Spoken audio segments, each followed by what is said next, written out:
Hey, my friends, we will be right back to the show. But I have a question for you.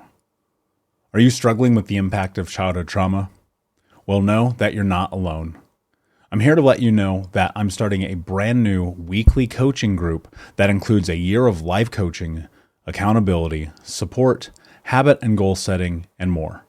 I'm starting a waitlist for the group right now, and I'm only taking a handful of people. And I'll let you know that through this personalized coaching, we'll work together to help you understand how your childhood trauma has shaped your beliefs, behaviors, emotions, and will help you create a roadmap for healing and growth. Right now, you can schedule an absolutely free coaching session with me and get put on the wait list if you go to thinkunbroken.com. My friends, it's your time to turn your trauma into triumph, breakdowns into breakthroughs, and become the hero of your own story. And I'm here to support you in doing that. Just go to thinkunbroken.com to register for a free coaching call with me and to get put on the wait list for the brand new weekly coaching program. We'll be right back to the show. But before we do, I want to tell you about today's sponsor, factormeals.com, where if you go to factormeals.com/unbroken50 and use the code unbroken50, you can get 50% off your first order. That's factormeals.com/unbroken50.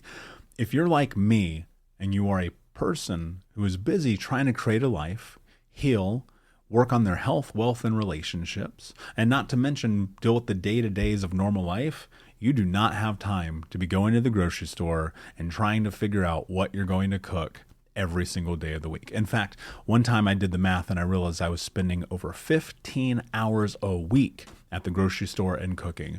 When I added Factor, I got to use that time for myself, for my family, for my friends, for my community, and for my business.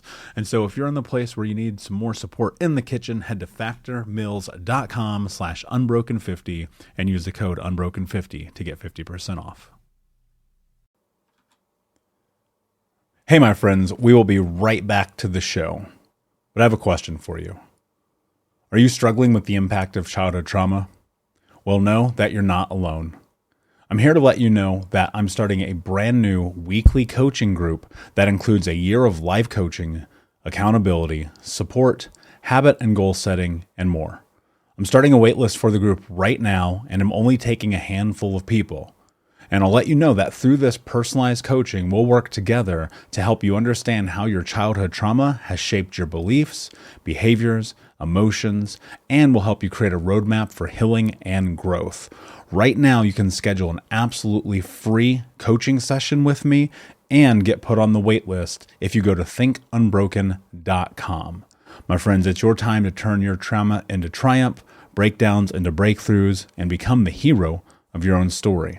And I'm here to support you in doing that. Just go to thinkunbroken.com to register for a free coaching call with me and to get put on the wait list for the brand new weekly coaching program. Hey, my friends, we will be right back to the show. But I have a question for you. Are you struggling with the impact of childhood trauma? Well, know that you're not alone. I'm here to let you know that I'm starting a brand new weekly coaching group that includes a year of life coaching, accountability, support, habit and goal setting, and more. I'm starting a waitlist for the group right now, and I'm only taking a handful of people. And I'll let you know that through this personalized coaching, we'll work together to help you understand how your childhood trauma has shaped your beliefs, behaviors, emotions, and will help you create a roadmap for healing and growth. Right now, you can schedule an absolutely free coaching session with me and get put on the wait list if you go to thinkunbroken.com. My friends, it's your time to turn your trauma into triumph, breakdowns into breakthroughs, and become the hero of your own story. And I'm here to support you in doing that. Just go to thinkunbroken.com to register for a free coaching call with me and to get put on the wait list for the brand new weekly coaching program. You're listening to the Think Unbroken podcast, and I'm your host, Michael Unbroken. I'm an author, speaker, coach, and advocate for adult survivors of childhood trauma and abuse. In this podcast, you will learn how to transform your trauma into triumph, turn breakdowns into breakthroughs, and go from victim to being the hero of your own story. You can learn more at thinkunbrokenpodcast.com. And of course, check us out on Apple Podcasts and Spotify at Think Unbroken Podcast.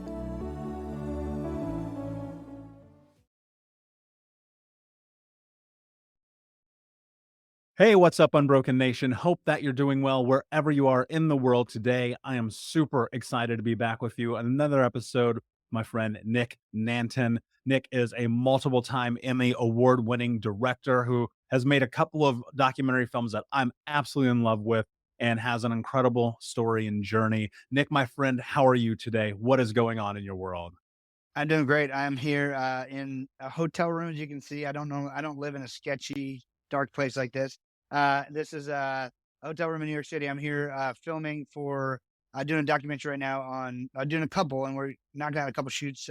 One for Dick Vitale, Dickie V from ESPN, and Mm. so I'm interviewing Robin Roberts from Good Morning America, and then I'm also doing a doc with Chris Voss of Never Split the Difference, and we are filming actually with Brandon Voss, his son, who does a lot of work with him training NYPD. So should be lots of fun.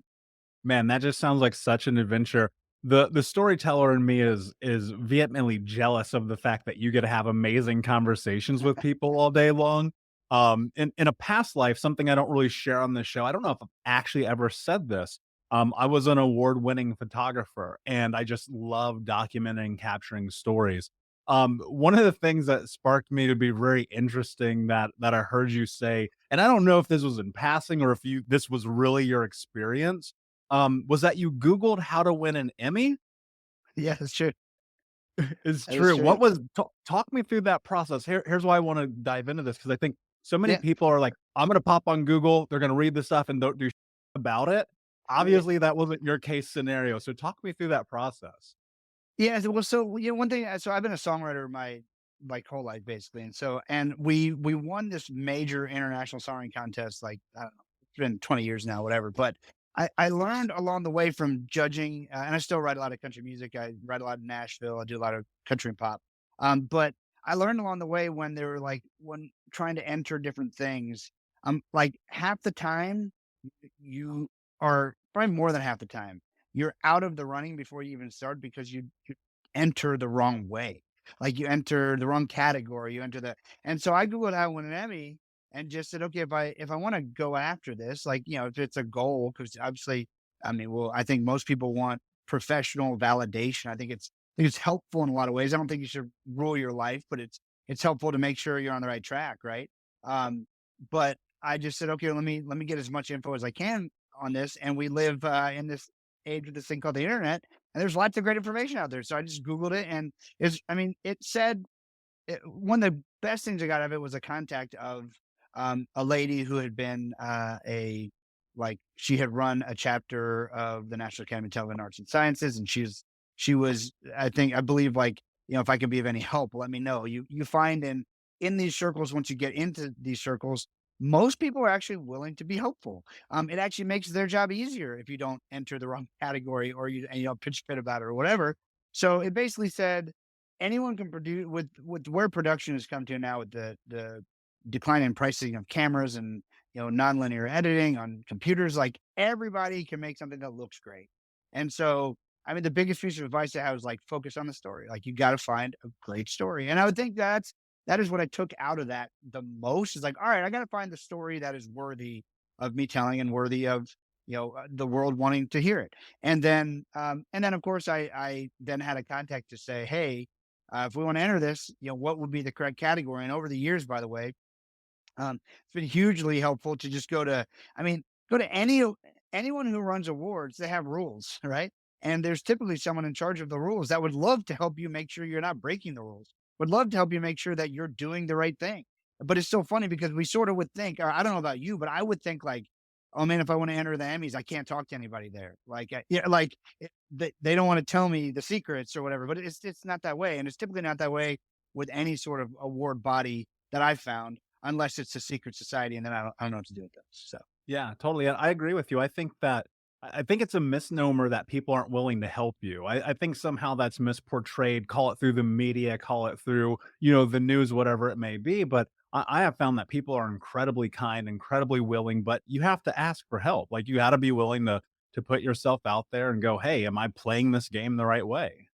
yep, yep. So that's a big piece of it. And so a big multiple lessons I got out of that, but it is a funny line that gets lots of attention, and it is true. I remember I was on an airplane. I'm like, well, let me look this up. Yeah, absolutely, and, like, that's the thing too, man, like, it's right there in front of you, do something with it. One of the things that I'm really interested to talk to you about here is, how you found storytelling through this form, and what I mean by that is through documentary filmmaking, specifically being a director, like, what part of that is so compelling to you? Because there's a level here where in your position, you have to experience both the best and the worst of humanity. What about this drives you to the place where you're like, "I'm willing to dedicate my life to something?" Yeah, and so I mean, I think it was not intentional at all, by the way. I mean, like that I would end up doing as much of this as I've been doing. I mean, quite frankly, I feel like I went to undergrad and law school, and I'm a music guy. I really want to be a record producer, record label executive, songwriter, and it's really freaking hard. And so I just said, man, maybe that's one of the things that prompted me to look into the Emmys. I'm like, man, I don't see a Grammy in my near future. Let me see what it would take to win an Emmy. And so I just started, you know, I think I took all the things I'd learned from, my work in music and everything else, and my branding agency that I built. And I just realized that if I wanted to make great films, I just needed to build a great team. And so I started building a team. And what I got fascinated by was obviously the quality of stories that are out there and the quality of stories that present themselves, especially when, like, now that people know that I do this, like they people who know me and I make documentaries, I'm typically the only person they know who makes documentaries. So they bring everything to me, and you get to pick and choose and go, oh, that's cool. Or this, here's why that might not work, or I'm not interested. But I think I'll give you a roundabout way to answer that. I just realized a few months ago that I liked learning. I really thought my whole life I hated learning. Like I legit thought like I hate learning. And I really realized I really just hate learning in a desk for 8 hours a day in a school classroom. Like I was decent at it. Like I got good grades, went to law school, but I would go back and say, other than lunch and PE, there's not much I enjoyed about any level of schooling. Like I just wanted to get done. Like I finished my undergrad in 2.5 years. I actually stayed till another semester to finish in 3 years so I could keep scholarship money. And I went right into law school, and like I just wanted to get done. I want to be done with school. I hated everything about it. Other than the people. I like the people. And I had some good teachers and all that stuff. But I just did not love that process. But then I realized like the reason I love doing what I'm doing right now is because I actually am fascinated by learning new things and meeting new people. And that's all I get to do. Like I get to have, and when you have a camera with you, you get, no one holds back because I'm not doing exposés. I'm doing like, we're storytelling and digging in. I do a lot of biographies. I do a lot of cause-based stuff. And it's like, no one says, "Oh yeah, you should talk to my buddy. He's a deadbeat over on Third Street. He's never done anything in his life." They're like I'm doing Dick Vitale's documentary right now. It's like, "Oh yeah, yeah, and I also want you to interview Shaq, and I also, oh, could you get Charles Barkley? Oh, and I'm really good friends with Kenny Chesney. Could you grab him?" And it's like the people I get to work with, and one of the delineations I make in my world is like I work with celebrity experts. I don't work with celebrities. I work with celebrity experts. I work with people who are so good at what they do. They're such an expert and they're so good at it that the world cannot help but promote them and make them into a celebrity. And so I really enjoy those conversations. At the end of the day, I love people. I love helping people. And so it's become this really interesting way of having this super connected network of everything is just sort of one phone call or text away. And part of it is me pouring in and helping, honor someone's story, like Larry King, like when I told his story. And then that in turn buys you social capital, if you will. Like I don't do it in a transactional way, but if I needed to meet somebody or need, like Larry would, before he passed away, was willing to make an introduction. And so I like people and I like learning interesting things and I like helping. And so to me, documentaries is like a way that I can do it. It's like going on vacation and you always end up with a highlight reel. That's like amazing because like everything you do is being documented and then you just get to show the best parts of it and you get to weave a story that the world, I'm banking on the fact that the world will be interested in. Yeah, yeah, and look, and ultimately at the end of the day, and I think you'll agree with this, you don't know until you know, and that means you have to put out the work. And one of the things I think about frequently is, we're always on this journey of this trajectory of constantly failing.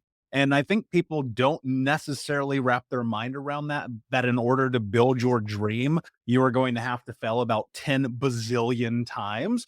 And I heard you say something fascinating, man, and it stuck with me for a while since I heard you say it. And you were like, your first project should never be your best. And Yeah. and that to me was like, damn, that's so smart, man. What does that really mean? Can you break that down for me? Yeah, I try to get so people are always like worried.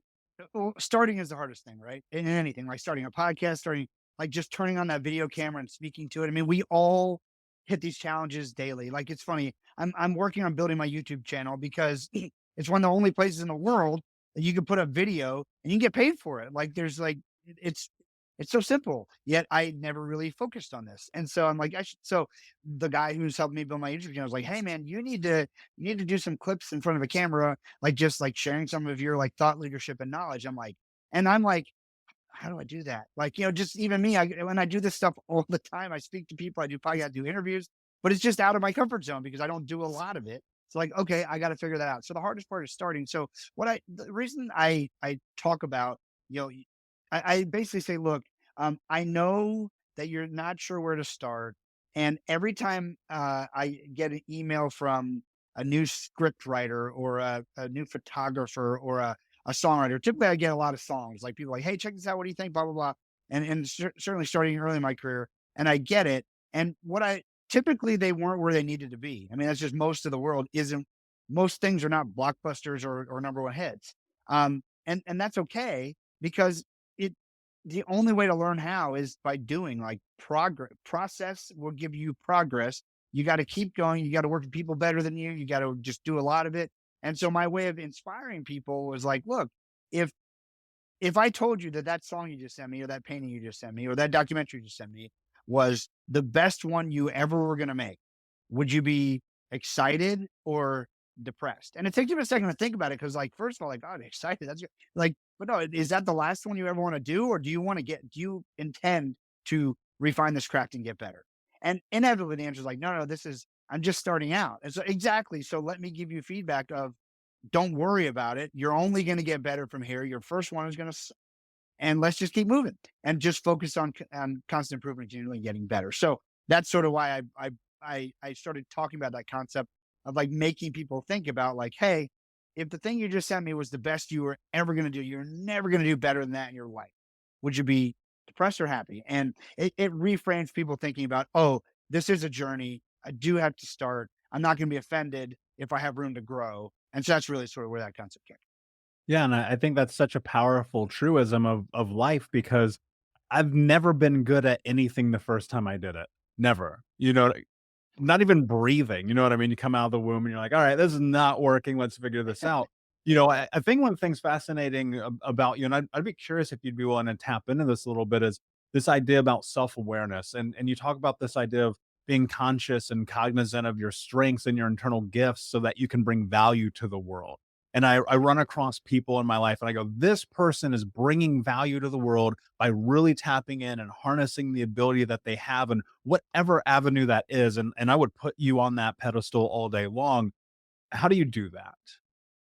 Yeah, so essentially, I was interviewing Daniel Negreanu, I think he's six-time World Series of Poker championship, and he dropped out of high school to play poker. So imagine having that conversation with your parents, like, no, no, I got to really, this is much better than school. I'm going to go be a poker player. So just fascinating story anyway. And I asked him, one of the questions I asked him, I said, Daniel, what do you think is the number one skill you must have to be a champion poker player? He goes, self-awareness. Like he didn't stop, he didn't think. I was like, okay, follow-up question. Do you not think that that's maybe the key to everything in life and success? He's like, yeah, you're probably right. And so to me, it's just looking at, look, I a lot of look, I have a lot of scars, I feel like, from school, and school wasn't that bad, but like I'll go back to it. But I think it's such a formative part of our life, and we're forced, we have these some thankfully, most of us have a few teachers along the way that really inspire us to do something great. But the rest of them, and I'm not blaming them, they're like their job is to get people through their subject, through their grade, move on to the next grade and help elevate them. And it's really hard with 20 or 30 ducklings that have different personalities, different, isms. And I got ADHD and this kid over here is on the spectrum and this. kid, has dyslexia, like whatever, right? That's really hard. But for someone like me, like that box, I figured out how to play the game in the box because you have to. But we we're sort of taught that we have to be good at everything. Like because you don't get celebrated if you get an A in English and a D in math. You don't because there's this basic skill you need to know in math. I mean, I would argue is trigonometry a basic skill you need to know. I don't know. I don't have a good answer to that. There's probably a great reason. You do need to experience it before you can determine, oh, I might want to be an engineer. But I think a lot of us have this sort of baked in bias of we got to be good at everything. And I think a really freeing moment is when you decide not only you don't want to be good at everything, like you realize you physically can't. So what do I like to do? What do I enjoy doing? What do I do? What do I do well that I wouldn't mind getting better at? And I enjoy it. And so to me, it's just like working on those strengths. And then like my whole career now has been figuring out what are my strengths and then what are my biggest weaknesses and who can help me with that. A couple concepts from Dan Sullivan, strategic coach. He's amazing. Who, not how. I get to a point in my life now where if I want to do something new, I go, who can help me with this? Not how do I do that? I go, who can help me with this? Who do I know who's done this before? Who do I know that can share their secrets? Or who do I know that can just do it for me?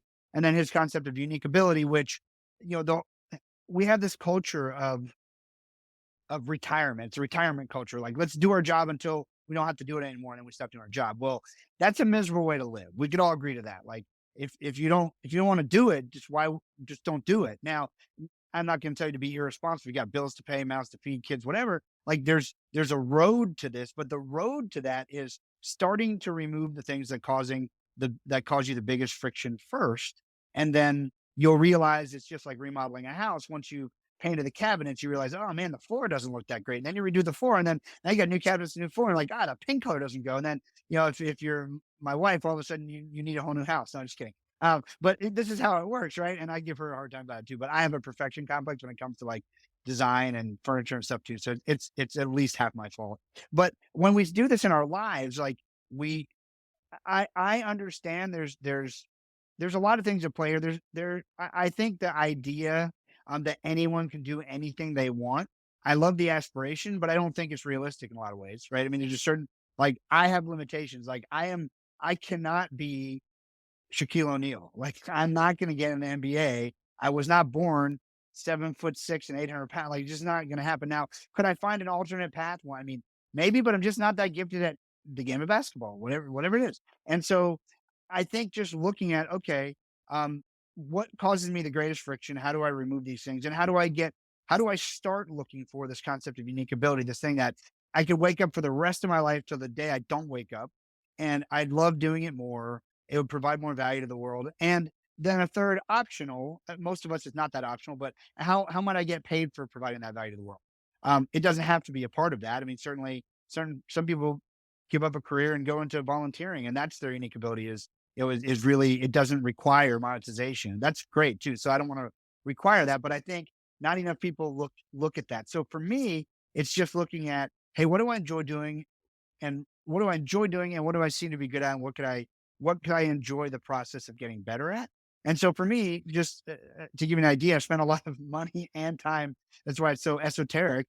Like my unique ability, like what I do, I'd say between 75 and 90% of the time, I'm constantly trying to do more, is I try to have impactful conversations and meaningful conversations that lead to produced outcomes. So you reach out and you very kind, and you said, hey man, I'd love to have you on my podcast. And it's okay, great. Love to be on your podcast. And so, I looked you up and whatever, and it sounds great. And so this is hopefully a meaningful conversation that's going to lead to the produced outcome of a podcast being released into the world. And hopefully it helps somebody. If you had said, hey Nick, will you write a special report for me that I can send out to I would either say no, or I'd say if it was worthwhile for the audience and who's going to help, I'd have a meaningful conversation with a ghostwriter, and that ghostwriter would produce the outcome of this special report. In a documentary, I have a meaningful conversation behind the camera, sometimes in front of the camera. Sometimes I speak from stage, sometimes do podcasts, sometimes do interviews. And all I do is I stay in my lane and just try to have the most meaningful conversation I can. One last tip, and I will shut up and you can ask them the question. I've been a songwriter for years. One of the tips I got early on when I was writing, when you come into a songwriter's room, so in Nashville, we write typically 2 songs a day. like a 10 or 11 a.m. right and a 2 or 3 p.m. right. And it's like 5 days a week. I mean, it's how it works. And so you cannot wait for inspiration to strike. You have to create inspiration. And, when you get invited into a room, especially the first couple times, like you feel a lot of pressure, like what I got invited in or a friend vouched for me, or it's like you feel like I got to bring ideas, like I got to bring really great ideas. And one of my friends told me one time, was like, "Hey Nick, you need to have good ideas, but the best writers always write the best song in the room that day." And it's always the combination of the people and the energy and what's going on in everyone's lives is going to create the song that your job is just to help uncover that day. So sometimes, like the other day, I came with an idea that everyone's like, "Let's write that. Let us write that."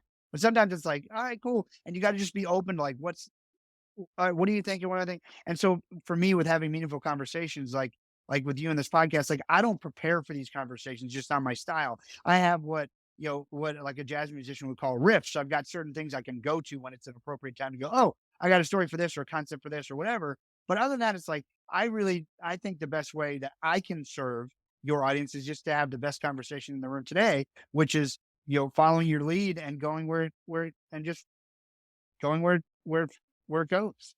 Yeah, and there's a lot of gold in what you just said, and the biggest takeaway from me just in that, and maybe it's because the last thing that I heard, right? You go, okay, in reality, the way that you step into creating something powerful is that you have to, for lack of a better term, you just got to show up and do it on the days you don't want to, on the days you do want to, and every single day in between. I mean, that's the same way I built a podcast, same way I wrote a best-selling book, the same way I've done all of the things. Like it's like I don't want to sit down and write for 4 hours. I can think of a million better things to do, but it's on the calendar, so you show up. And Nick, that kind of leads me into this question that for a lot of people listening right now or watching, they're probably thinking like, man, this Nick guy, he's just one of the lucky ones. He must have had everything handed to him. I mean, he's written music. He probably will win a Grammy one day. He knows all these celebrities. Why are we even listening to this guy right now? But I want to ask you this question because I think it'd be really impactful and beneficial for people to understand something. How much of this journey for you has been about getting out of your own way? Oh man, I think in some ways every part of it. So what I share a lot with people is, look, um first thing when I talk to somebody, they're like, either I don't have a story, which there's a whole I could go on a tangent on that for a while, but like or yeah, I really need to I need to write that book. I need to give speeches, but I'm not a great speaker, or like me, I got a lisp. I mean, I talk too fast, whatever. There's like I always tell people, when your mission and your message are more important than your ego, you just get out of your own way and you'll start. Because if it's truly mission driven and you're like, if you really believe that you have the power to impact a million people, or that if you were the one doing everyone's heart surgery as a surgeon, you would save 10% more lives. Like, you're not going to worry about your delivery. You're going to worry about, like, I got to just get out there and get started. And I got to start, evangelizing for whatever it is that I'm evangelizing for. Like me, a big thing is like everyone has a story and everyone has a story that matters. And there's a series of events that led you and me to this moment today. And without, and not even being hokey about it, like it's, if we go back and actually think about those moments, like, and honor those moments. Like, most of us have things that happened in kindergarten or first or second or third grade, things in high school, things in college that are driving us right now. And we just haven't acknowledged it. Like I talk about it all the time. I had a third grade teacher tell me from the front of the class I was stupid. And I was mad about it for a long time. I wanted to FedEx her a box of Emmys. She has no clue, by the way. I think she's just having a bad day. And I think this is like this for most people. Every time she sees my mom in the grocery store, she always asks how I'm doing, says I was one of her favorites. And for years, like, I've held a grudge against this lady. But when I think about it, like, perhaps she's one of the people who, I mean, she is one of the people I can say for sure that, like, that drove me to prove to the world, like, to perform. Now, you got to keep that in a healthy balance, because just performing and not enjoying your life or any of that is not healthy for anybody. And we shouldn't just be doing it to run away from demons. But there's these moments that have led us to where we are today. And so much of my look, getting into uh emailing a lady at the Emmys for the first time was super uncomfortable. I mean, getting on phone calls sometimes with people who you don't know, or you don't know where their idea is going to lead. And so I've just learned over the years. I mean, a lot of it's based on how my presentation of it is based on my faith, but you could extrapolate it, but I realize that if I want to accomplish the things that are for me in life, I got to give God elbow room. I got to like stop trying to control everything. I just got to show up and do the best I can and serve the best I can in the moments that I'm given. And so that's what I try to do. And I mean, look, I it would be silly for me to say I don't have any talents or gifts. That would be like disrespectful, to even to the audience. And the same thing for you. I don't go around bragging about my talents and gifts, but certain things come easy to me. It's come easier than other things. Certain things I am terrible at. And so to me, what I've really learned is collaboration like makes this all work. So if I want to accomplish something, the best way to get out of my own way is to go find mentors and people who can help me accomplish those things.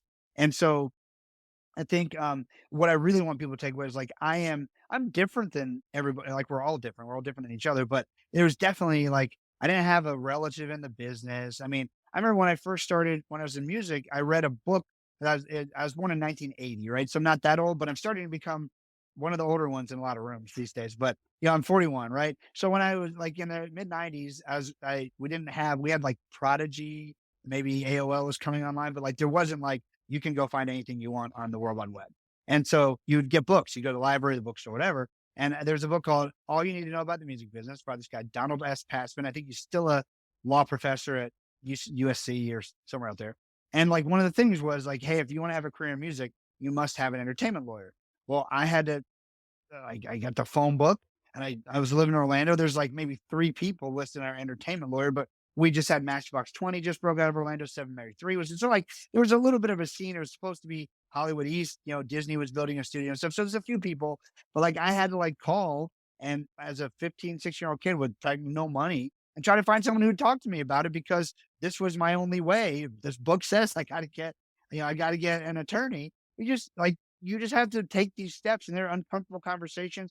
I actually ended up getting through to one guy and ended up in a Bible study with him 20 years later, which is funny. I was able to tell the group, like, he don't even know who I am. I'm gonna tell you guys, this guy's the real deal. He's a good dude. He took my call when I was 15 and he was Matchbox 20's lawyer and he walked me through the next few steps I could take in my career.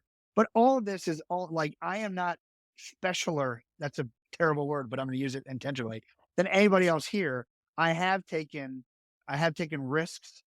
Some have worked out, some have not worked out. I think if the main thing I can tell anyone, if you want to be successful, I mean, self awareness is huge. I mean, you can't just keep not getting any better or not having the talent to do something and expect to be great at it. But I will say, I think an equal dose of perseverance is super helpful because you really only lose the game when you give up, and the rest of it is you're still in the game.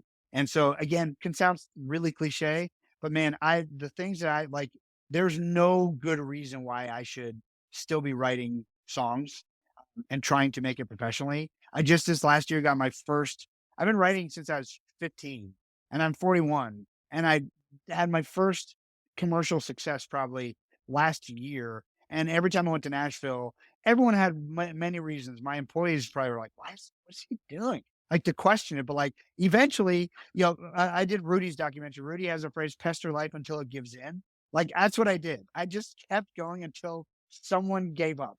And they're like, and eventually I got a great enough song and a big artist want to cut it and blah blah blah. So now we have a few million spins on Spotify, but you still make no money from that. So the next step is how do we make some money? And so anyway, hopefully I answered your question. Lots of stories in there. Yeah, I love it, man. There's so many different ways I can poke and prod this because I'm just like, yes, I get that. And yes, I get that. One of the things that comes to mind is this idea, really parlaying with what you just said about fortune favors the bold. And I think so much of my experience, like this idea of like going back in time, tracing all the footsteps to right now. I mean, it's taken me 36 years to get to this moment with you today, and it took a lot of decisions, a lot of failures, a lot of doing things the wrong way, and most importantly, and I try to teach this to my coaching clients, I try to bring it into my books, into my public speaking and everything that I do. And it's so much about being a part of a collective to be able to create massive change in your life. And I know that you're big on this. You've mentioned, community a couple of times here. But you said something I wrote down one time. You said, we are not self-made. We are community made. Go into that for me because I think it hits home for me in a way that I hope will hit home for other people. Yeah, I heard a few people say this. I think maybe Arnold Schwarzenegger sort of got me thinking about this for the first time when I think it was him who said something like that. It's like there's um this Western culture um has the tendency to take any you and make it singular. So if I say you, you would go, it's talking to me. It's about me. It's about me. And so we have this really singular focus on ourselves. And we're all sort of born self-centered, right? Like I need milk, I need food, I need whatever. And so at some point, I think a lot of us lose track of the fact that like whether I liked the interaction with that 3rd grade teacher or not, she helped shape who I was. And then beyond that, people who like my parents who sacrificed a lot. We were immigrants, like to help me and my brother get to university and to get through university and to have food on the table and all like even if you were forsaken by your parents, let's say, and you had to get a job to work to raise yourself, to where you're like you probably still had someone who took a chance on you and gave you a job. You probably had someone who modeled some good behaviors for you that you learned how to not recreate a broken past or that a broken past that you were brought up in. So we are the sum of it's funny because you could really break it down to the simplest principle of sort of can become a hokey self-help principle, but you are the sum of the 9 people you hang out with the most. But we are every one of us is the product of what we put into our heads, and whether that's before I met Tony Robbins, I had hundreds of hours when I was training for tennis as a kid. My coach gave me Tony Robbins CDs, and like Tony Robbins was part of my mindset. And then my tennis coach who was nice enough to give me the pirated CDs, which I've had to apologize to Tony Robbins about. That I had, but like we are made by our surroundings and by our community. And if you make good decisions, you try to remove toxic people and places from that community.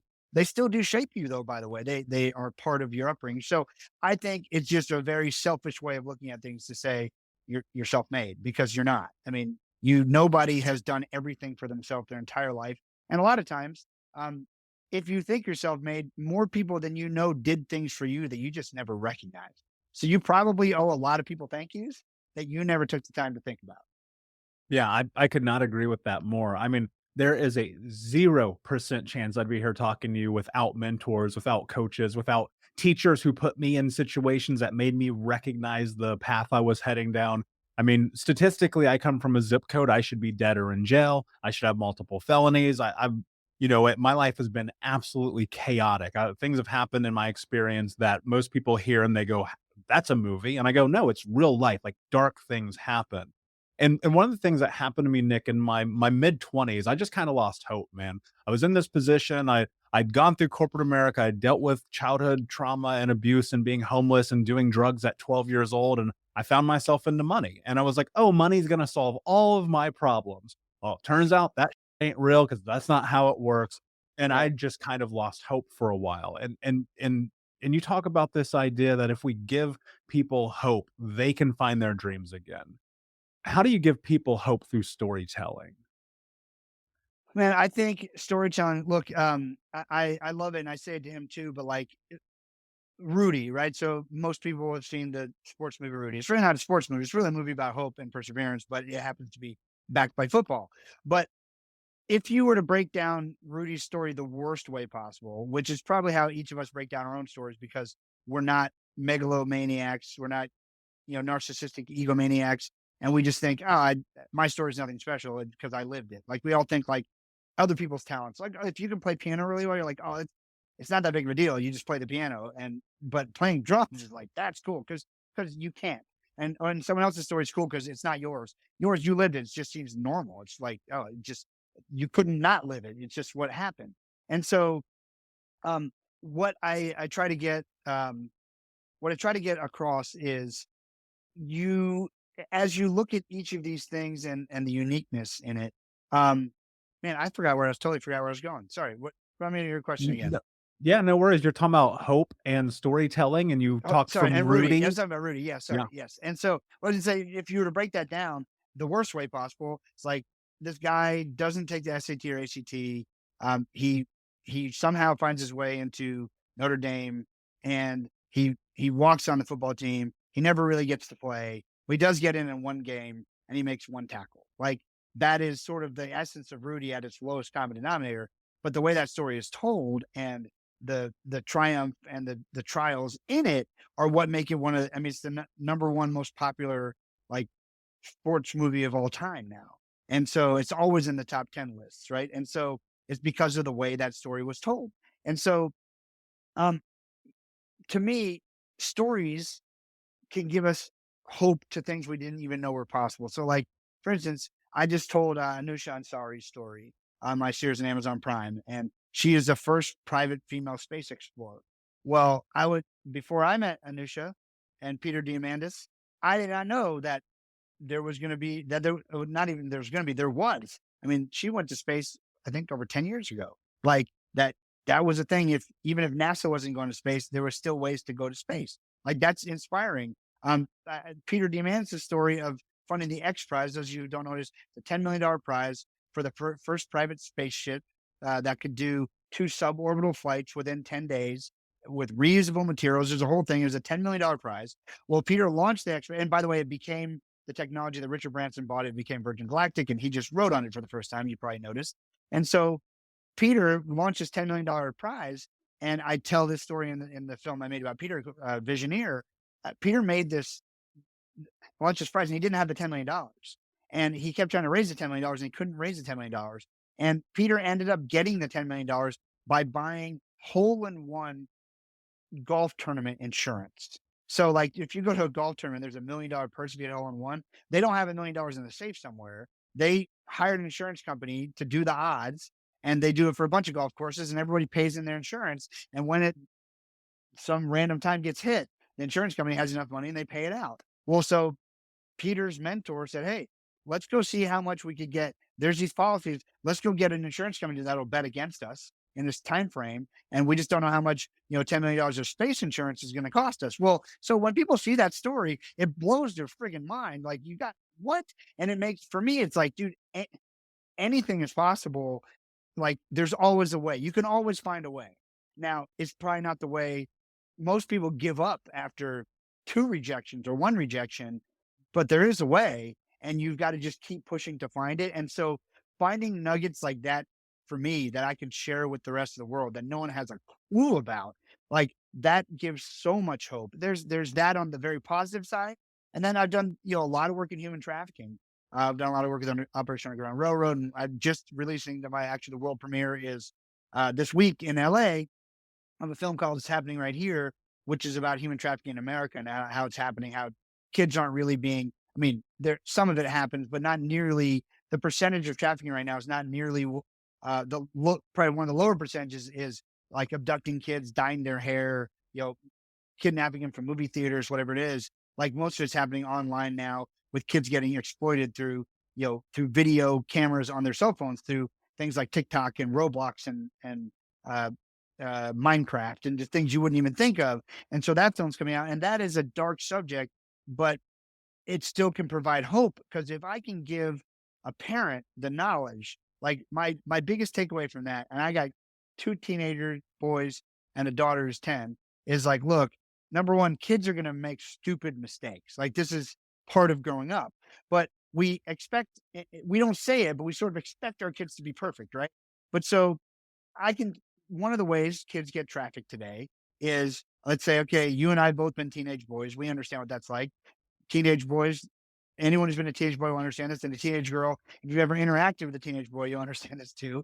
And I don't want to stereotype too much, but you get my point. If I'm a teenage boy and I've had a bad day and I post on Instagram or my story or whatever, life sucks, or my parents hate me, or my girlfriend just dumped me, or my whatever, and I get a DM from some gorgeous person that I would be into, and she's like, "Oh my gosh, you're so cute, you're blah blah," and she develops a relationship with me, and eventually she starts sending me half naked to finally fully naked pictures if I'm in this relationship with her, and I want to send them back. And from the moment you send that nude photo or that compromising photo, you're done, because all of a sudden you realize I wasn't really talking to that girl. I was talking to a 57-year-old man in Iowa or wherever. And he now says, "Hey, here's the deal. I now have a nude photo of you, and here's what you're going to do for me. You're going to masturbate every day on Zoom at 2:00, and I'm going to sell tickets, or you're going to send me videos. Or I'm going to post this online. I'm going to send it to everyone in your school. I know who all your friends are on Instagram. I can DM it to all them. I'm going to tell your parents. And all of a sudden, this kid is screwed because they don't want to have the most awkward conversation they could ever have with either their parent or someone who might be able to help them. They made one bet or a series of bad decisions, which led to one really bad decision. And then the next decision really will dictate how much worse this gets. And so for me, I hope everyone walks away with the fact that from this movie, like, look, I tell my kids, I'm like, never text anyone a picture of your junk. Just don't do it. And if and when you do, come tell me because I will help you. I know it's be an awkward conversation and I don't want you to do it. But if you ever do, if you ever feel like you're in a compromising position, come talk to me about it. Because one really awkward conversation with your dad and mom, I promise you, is much better than millions of soul sucking interactions with people who don't give a damn about you. And so that's the message. And I think that I hope that will bring hope because prior to this, any parent, it's a broken subject. It's a subject that's really dark. They don't know what to do. They don't even know what it is. They still think they're telling their kid, and not that you shouldn't practice good safety, but like, you know, now it's so much more effort and so much riskier and creepier to buy a white van to lurk around movie theaters. No one even goes to malls anymore, right? But so they didn't even know the problem before. And now I go through all the way to them having some realizations of like, oh wow, not only should I be aware of what social platforms and things my kids are using and what they can be used for. Like most people don't know Zoom. I mean, it makes sense once you hear that they sell tickets to child rape on Zoom because it's just a platform. And so they use it that way. And so when you realize what it is, I my hope is that it brings hope to somebody to go, okay, now I can take the first step and starting to have some of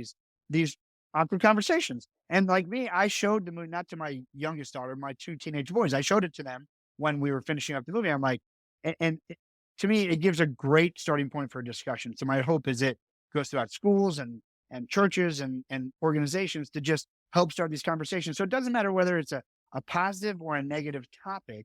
Storytelling can bring hope to it because you can see what others did. I have a book called Story Selling. One of the things we talk about is how to win an argument. And the best way to win an argument is not to argue. It's to tell a story with the outcome you already know what the outcome is. And then you get to say, and here's why the outcome is what it is. And then there's never an argument. So then from that point on, you know what you're talking about because you cited a real example and you gave the reasons why it happened. And so storytelling allows you to do that and allows you to lead people down whatever path it is that you want to lead them down. And I choose to lead people down paths of hope, whether it's a bright subject or a dim subject.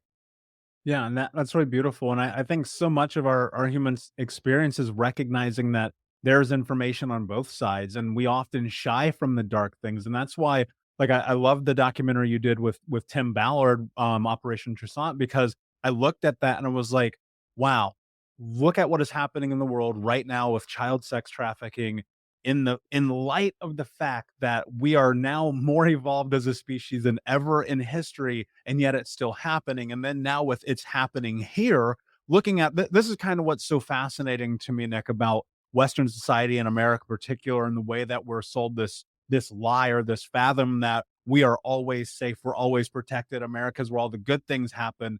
And then with the documentary you're working on now and now coming to release this week in LA, and I just go, man, that's not true. There is still darkness. But in bringing light to that darkness, we're able to build what is next. We're able to cross those gaps, close those doors, and help people go into what's next in their life. And that's a big reason that Think Unbroken, my company, we donate to OUR, Operation Underground Railroad, every single month through our programs, through the podcast, through our coaching, because it matters. And at the end of the day, I think so frequently we get caught up and stuck in this idea that all of the bad things are everywhere else. And you're like, man, it's right next to us. And one of my missions in life, my number one mission in life is to end generational trauma in my lifetime. That's why I write the books. That's why I have the podcast. That's why I speak around the country, because I always think if a kid doesn't have to have a story like mine, then that means I can tell my story to bring hope to people. So I'm right here with you. And I have a great appreciation for you,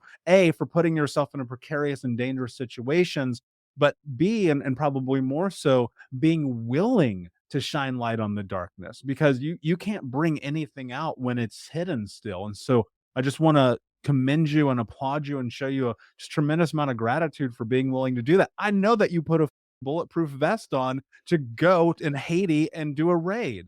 Like that takes, man. So thank you for that.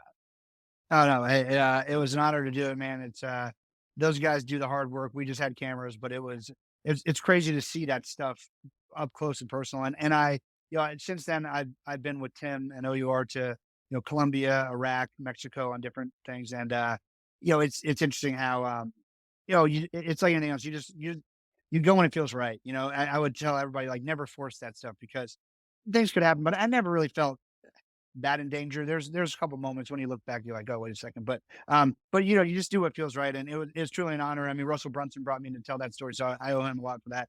And opened my eyes to a lot. And yeah, man, I mean, people like you being brave enough to share your story of what you went through, you can't control where you came from, only where you go. Right. And so what do you do with that? I think that's a big turning point for people. You got to decide, what are you going to do with that? Are you going to continue to live a broken story? Or are you gonna find, hope in those ashes? And I think, look, unfortunately, evil is always going to exist. Like that's just the way it is.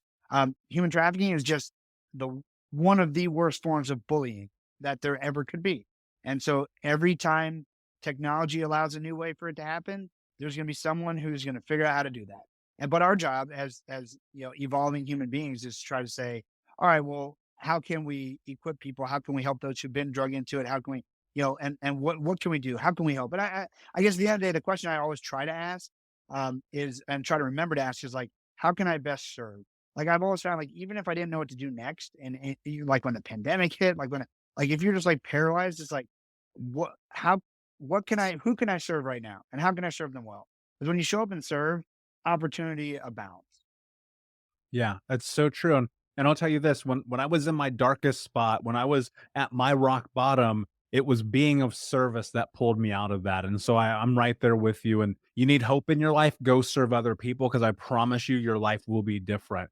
Nick, my friend, this has been absolutely amazing conversation. Before I ask you my last question, can you tell everyone where they can find you? Yeah, I'm pretty much everywhere under Nick Nanton, nicknanton.com. If you opt in there, you'll get more stuff. I'd love for you to like my Instagram and subscribe to YouTube and all the stuff that you're interested in. But nicknanton.com sort of has, if you opt in there, you'll get the updates on new movies and new stuff.